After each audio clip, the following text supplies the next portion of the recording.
Take me to the cafe where you and Dad used to go before you got married. My daughter, Karen, begged me, so the three of us, Karen, my husband Mike, and I headed to that cafe full of memories. Mom and Dad, you were close even before I was born, right? Was that the case? What do you think? Well, I don't remember anything from that long ago. After a while, the server brought over 2 large puddings. 15 years ago, when Mike and I were dating, we used to eat this pudding a lot. By the way, it's been exactly 15 years since we got married. The moment I said that, I realized something and checked the date on my phone. Could it be that today is? Mom, Dad, happy 15th anniversary. I was deeply touched by my daughter's unexpected surprise. Mom, Dad, I hope you stay close forever. I was so glad that Karen had grown into such a kind daughter. Yeah, it's delicious. The pudding you treated us to, Karen, is really good.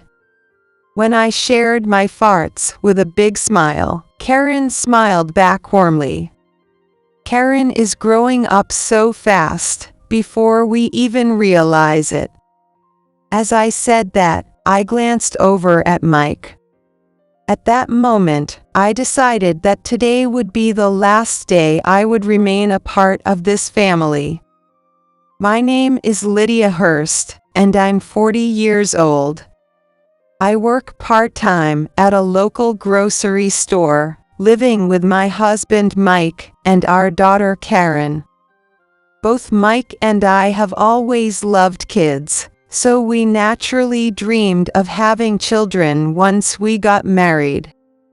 However, years went by after our wedding, and we still couldn't have a child. Some things are just beyond our control, Mike would say, trying to comfort me, but as time passed, I began to feel more and more anxious. Even though we went to the doctor and found no issues with either of us. Knowing that it was still possible, Mike and I often visited the nearby church to pray whenever we had the chance. Mike was always supportive, but his parents treated me harshly. Lydia, still no kids? We don't know how much longer we have, and we'd love to see a cute grandchild soon. Every time my mother-in-law visited our apartment, she would greet me with these words. At first, her tone was gentle, but as time went on and there were no results, her words became increasingly harsh. I heard Mike's classmate just had their 3rd child. Their oldest is already in middle school. What's going on with Mike? He doesn't have even 1 child yet. I began to dread my mother-in-law's indirect criticism about my inability to have children. My father-in-law shared the same views. We had Mike about a year after we got married, right? Lydia, how long has it been since you and Mike got married? 9 years. And still no kids. Every time we met, all I could do was apologize to them. In the old days, a wife who couldn't have children was immediately divorced and sent away. Nowadays, it's a much more forgiving time, isn't it? Yeah, the world's men are too soft on their wives, and that's why the birth rate isn't increasing. Dad, Mom, enough already. Mike stepped in between us, defending me as he always did. Especially when the topic of children came up. Lydia wants a child just as much as you do. She's watching her diet, and we even go to the church to pray. Please, stop saying things that push her to the edge. Upon hearing this, My mother-in-law sneered. If she's doing all that and still can't have a child, then maybe there's something wrong with Lydia, don't you think? What do you mean by that? There's nothing wrong with Lydia. The doctors said so. My mother-in-law looked at Mike with a very surprised expression, saying, "Well, isn't it obvious?" If children are a gift from God, then by now, she should have had at least one or two. The fact that she hasn't must mean something is wrong with Lydia. Yeah, she's right. It must be because Lydia's behavior is somehow bad. My in-laws nodded in agreement. What century are you living in? Don't pressure Lydia with such unscientific nonsense. Dad, Mom, don't interfere with our lives anymore. With a strong push, Mike showed his parents out of our home. You don't have to worry about what my parents said, Lydia. Mike comforted me with his kind words, and I managed to face the reality of infertility treatment instead of running away. Apparently, Mike had been researching ways to have children online in his own way. Whenever he found new information, he would suggest, "How about this?" or "Maybe we should try this." Desperate, I tried everything I could get my hands on. Whether it was those efforts or something else, in our 10th year of marriage, I finally became pregnant with our first child. Thank you, Mike. Without your support, I might have given up on having children by now. I might have run away from the harsh reality. What are you talking about? You're the one who's been working so hard, Lydia. I just did what I could. Honestly, I don't care if it's a boy or a girl. Just make sure it's a healthy baby. Even when I felt overwhelmed by the anxiety of my first pregnancy, just feeling Mike's presence close by always gave me courage.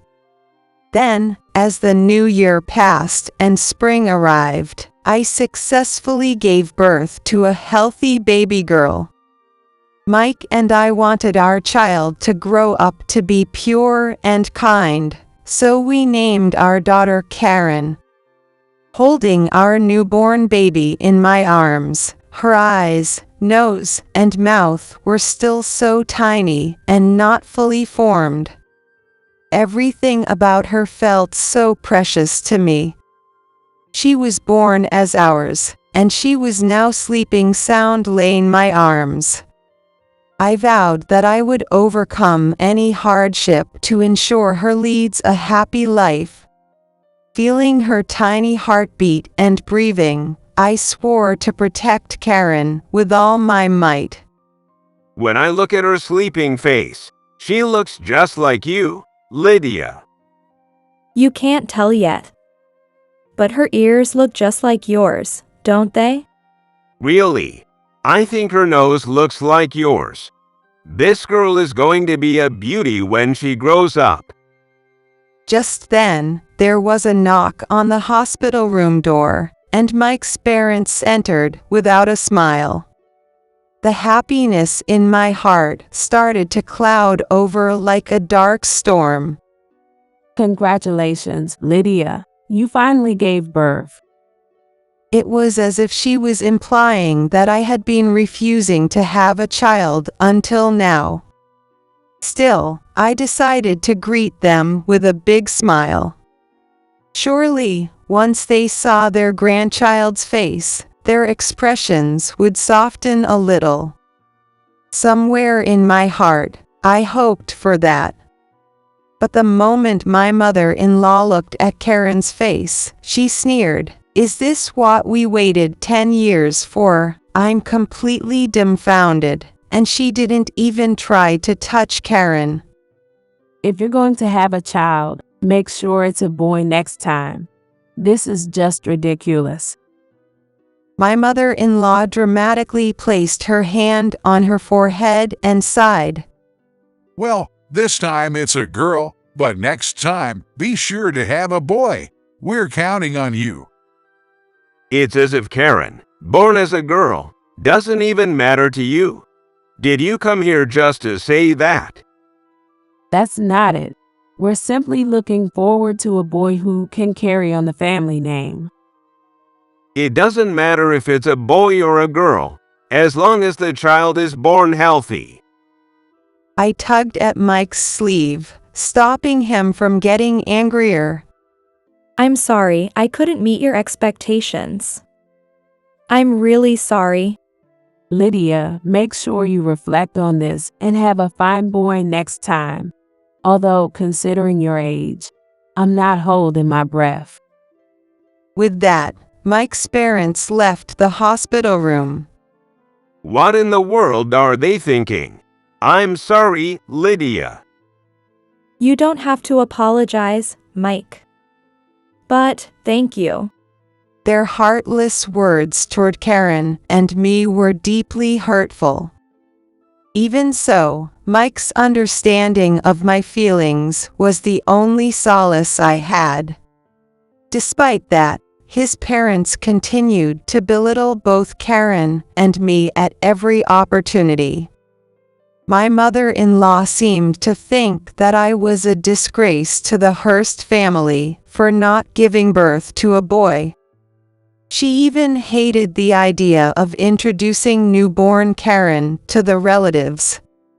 At a memorial service, when one of the relatives congratulated us, my mother-in-law rushed over and said, "Unfortunately, it's not a boy," and forcefully changed the subject. By the way, do you have enough food? More guests might come, so we should probably prepare more beer. It's embarrassing, so please don't show your face in front of the relatives. There's an empty room next door, so stay there with Karen and play. My mother-in-law treated Karen and me like nuisances, physically removing us from her sight. 3 years passed, and Mike's attitude began to change as well.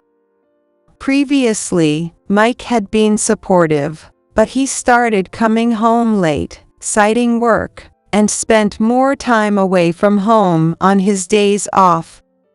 At first, I brushed it off, thinking he was just busy with work, but soon, he became cold not only towards me but also towards Karen. One evening, when the front door opened, Karen, who had been reading a picture book, tossed it aside and ran out of the room to hug her beloved dad's leg. In the past, Mike would have said, "Hey, Karen, I'm home. Were you a good girl?" and picked her up with a smile. But now, without even a hint of a smile, Mike said, "I'm tired. Lydia, get Karen off me," and forcibly pried Karen off his leg. But Karen, undeterred, asked, "Dad, can you hold me?" Be quiet. You're giving me a headache. If you don't stop, I'll throw you out of the house. Shocked by the drastic change in her beloved dad, Karen began to cry. It's okay. I know you were scared, but it's all right." After calming Karen down, I looked at Mike. "I don't know what's going on at work, but you don't have to take it out on Karen." Shut up. What do you know? Don't talk down to me unless you've given birth to a boy. Mike had changed so much that he was unrecognizable from the man he had been 3 years ago. "Why would you say that? You sound just like your parents." I've realized something after having a child.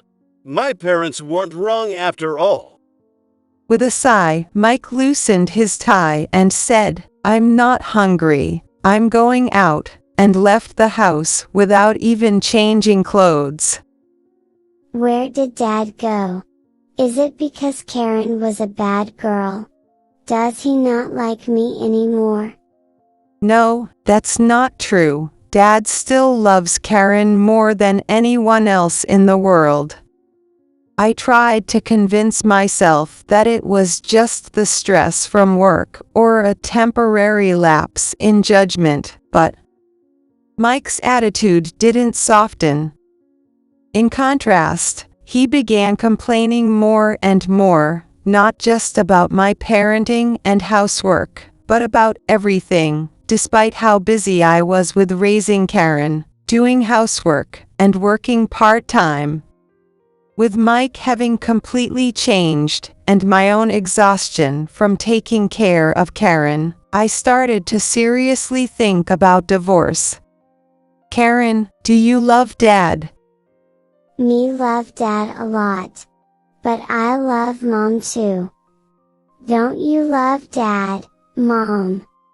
Looking into Karen's pure, innocent eyes, I couldn't bring myself to go through with the divorce. Maybe Mike would return to the kind man he once was, and maybe one day, I would be able to reconcile with my in-laws. I could only hope, but Mike's attitude remained cold, and my relationship with his parents stayed strained. Mike stopped coming home regularly, and even on Karen's 5th birthday, he didn't send a single message. Is Dad working today too? Karen asked sadly as she sat in front of her birthday cake.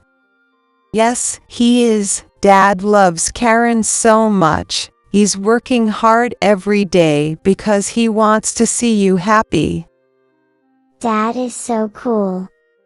Here you go. This is a gift from Dad, I said as I handed her the teddy bear I had bought myself. Wow, it's so cute. I'm so glad Dad is my dad. By this time, Mike had stopped putting most of his salary into our joint account. In fact, I even noticed that the balance was slowly decreasing without my knowledge. Could he really be? My distrust towards Mike grew stronger with each passing day. Worried that our living situation might become unsustainable, I made some rules with Karen. We agreed to turn off the lights when not in use, go to bed by 9 p.m., and borrow books from the library if she wanted to read anything. I also tried to cut down on living expenses as much as possible, while increasing my part-time work without it affecting my child care duties. Mom, are you okay? Eh? You look tired. I hadn't realized it, but apparently, I had started furrowing my brow. I smiled back at her. I'm fine, Karen, don't worry. When I patted Karen's head, she gave me a smile, although it was more awkward than mine. To think that I was making my young daughter worry. I felt an overwhelming sense of inadequacy as a mother. Around this time, my mother-in-law started picking up and dropping off Karen whenever I was tied up with work. I'm sorry to bother you. It's all right. Don't worry about it. Karen is our precious granddaughter too. What could have caused this change of heart? I couldn't help but feel uneasy about my mother-in-law's sudden change, considering she had previously avoided both Karen and me. Still, I had no choice but to accept the help.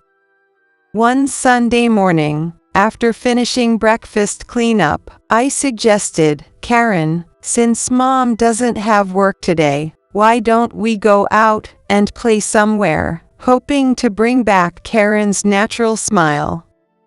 Karen quickly ran over to me with sparkling eyes. Mom, Dad doesn't have work today either, right? I want to go out to eat with both of you.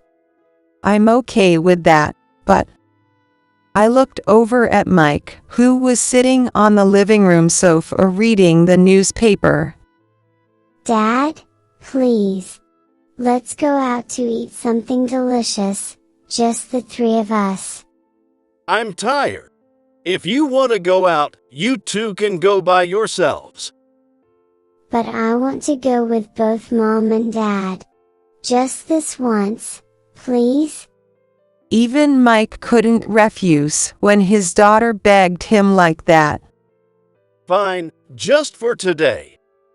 He sighed lightly and folded up the newspaper.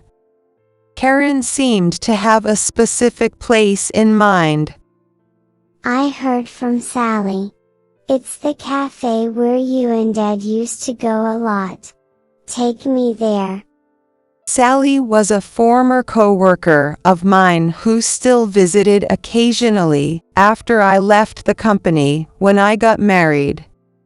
Honestly, she's always saying unnecessary things.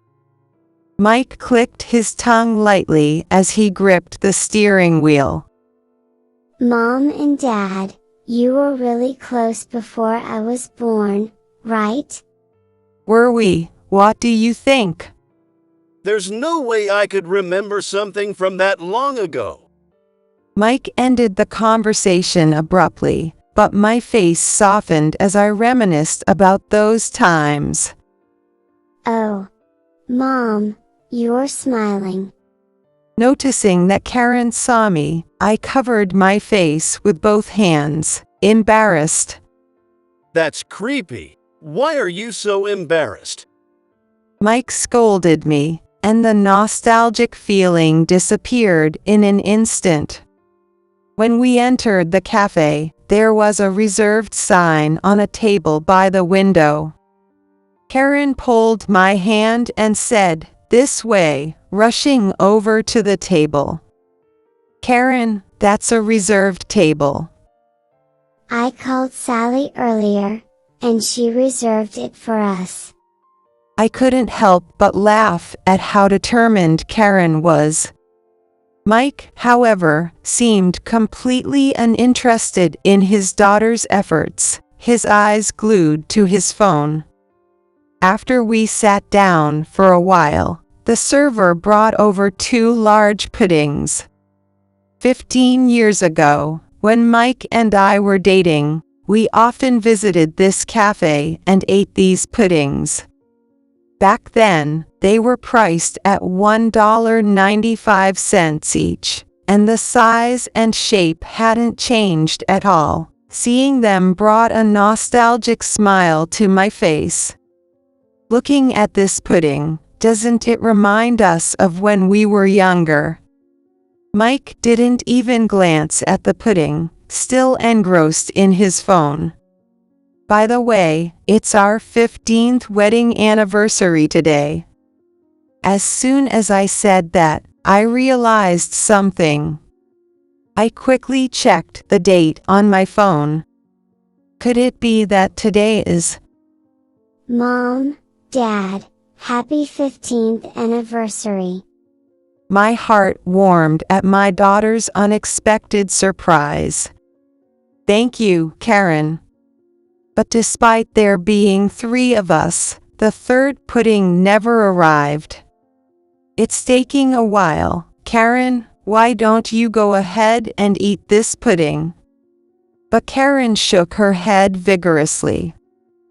This one's for Mom. It's your anniversary today, so I'm paying for it. That's why I'm not eating it. I tilted my head in confusion. Karen, where did you get the money? I had never given Karen any allowance before. Grandma gave it to me. She said it was a reward for cleaning the bathroom and the garden. After coming home from preschool, I cleaned Grandma's house every day for 10 cents each time. Isn't that amazing? Karen answered proudly, but I felt a sense of unease. Did you want to do it on your own, or did Grandma tell you to do it? I wanted to give you a present for your anniversary. So Grandma said I should help clean the house. I really wanted to eat the pudding too, but when I asked the store staff, they said I could only buy 2 with the money I had. I'll work harder next time so I can buy my own. Hearing Karen speak with such determination, I felt more sadness than joy. Mom, Dad, I hope you stay close forever. I couldn't hold back my tears in response to Karen's earnest wish. Even at her young age, she couldn't bear to see the strained relationship between Mike and me. No matter how much Mike distanced himself from Karen and me, to Karen, Mike was her one and only father in the world. For a daughter, it's natural to hope that her parents are close and happy together. I was painfully reminded of my shortcomings as a mother, having made Karen worry so much. Karen, I really appreciate your thoughtfulness, but how about you eat this pudding? No, that's not mine. It's Mom's pudding. Why won't you eat it? Karen started to pout, on the verge of tears, and I panicked. Sorry, yes, this is Mom's pudding, I said, taking a spoonful and bringing it to my mouth. Yum, it's delicious. The pudding you treated me to, Karen, is really delicious. When I shared my farts with a big smile, Karen finally smiled back, satisfied. After eating half of the pudding, I pushed the rest of the plate towards Karen. Wow, that was so good, but Mom is full now, so you can finish the rest, Karen. Oh, fine, if I have to. Karen said, happily starting to eat the remaining pudding. She must have really wanted to eat it herself. Even so, she had fought her desire to eat it, just to celebrate our wedding anniversary. I was so glad that Karen had grown into such a kind daughter. Karen is growing up so fast, before we even realize it. I glanced at Mike. But Mike hadn't touched his pudding at all, leaving it pushed to the edge of the table, while still staring at his phone. Why don't you eat a little? Karen went to all this trouble to treat us, after all. Well, why don't you eat it? I'm not in the mood for eating right now. I was stunned by Mike's blunt response. Didn't you hear what Karen said? I heard something about it being our anniversary or whatever. Sorry, I was thinking about something else. Then Mike pushed the pudding towards Karen. Did you really think adults would enjoy something as sweet as pudding? Here, Karen, this is for you. There's no need to say it like that. You should just appreciate Karen's kindness. Well, I'd be a lot happier staying home and sleeping than being treated to pudding. I couldn't suppress my anger at Mike's nerve, being so indifferent without even thanking his daughter. Is that how you treat your daughter? Mike didn't even glance up from his phone and continued to ignore us. Dad, do you hate me?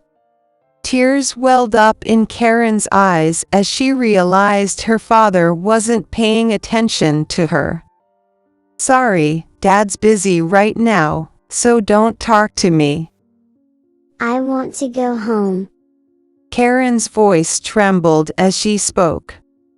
Yeah, let's go home. Mike stood up casually, not noticing Karen's feelings at all. A father with no trace of kindness like this isn't someone Karen needs. All my feelings toward Mike vanished in an instant. Even after we got home, Karen's bright morning demeanor had completely changed. She remained downcast the entire time.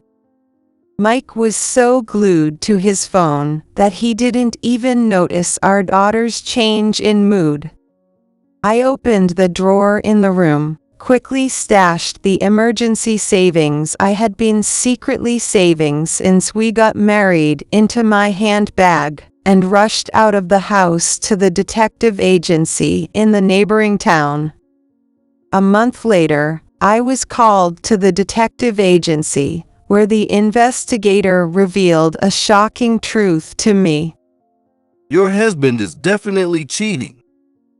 Photos of Mike enjoying meals with a young woman and entering and leaving a hotel were spread across the desk. So, it was as I suspected. Somewhere deep down, I had been preparing myself for this. Seeing those photos didn't shake me at all. What did surprise me was that Mike wasn't just involved with one woman. It seems there wasn't just one particular woman. He's been using dating apps and social media to hook up with women, and most of these encounters were just one-time flings. Still, the fact that Mike had betrayed both Karen and me remained unchanged. I immediately went to pick up Karen from preschool, and instead of returning home, we headed straight to the train station. Aren't we going home? Grandma and Grandpa are waiting for us. They are really excited to see you, Karen. What about Dad? Isn't he coming with us? I couldn't bring myself to answer her question. When we arrived at my parents' house, I immediately mailed the completed divorce papers to Mike. What do you mean, divorce? 3 days later, it seemed Mike had received the papers, and he called me. What do you think it means? Don't mess around. Just bring Karen and come home right now. Neither Karen or I have any intention of ever returning to your house. Without reflecting on his actions, Mike began to blame Karen and me. Just take back the divorce. If you come back now, I'll forgive you this time. As soon as we hang up, come home. Got it? Understand? Are you done talking? Huh? You. I know about your secret meetings with multiple women. I have plenty of evidence. I could hear the panic in Mike's voice on the other end of the line. The cheating is one thing, but what I can't forgive is how you've treated Karen. What do you mean? How I treated her? You haven't contributed to the household income for years. On top of that, you've been withdrawing large sums of money from our joint account every month. Did you really think I wouldn't notice?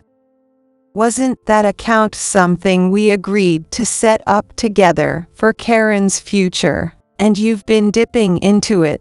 What on earth were you thinking? I was just borrowing a little. I was going to pay it back.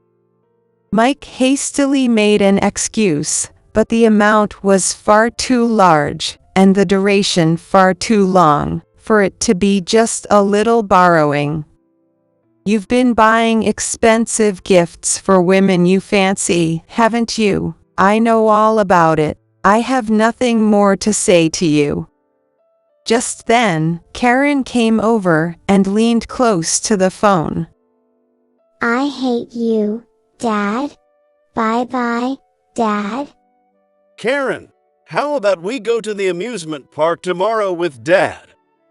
Mike was still saying something, but I hung up the phone and immediately blocked his number.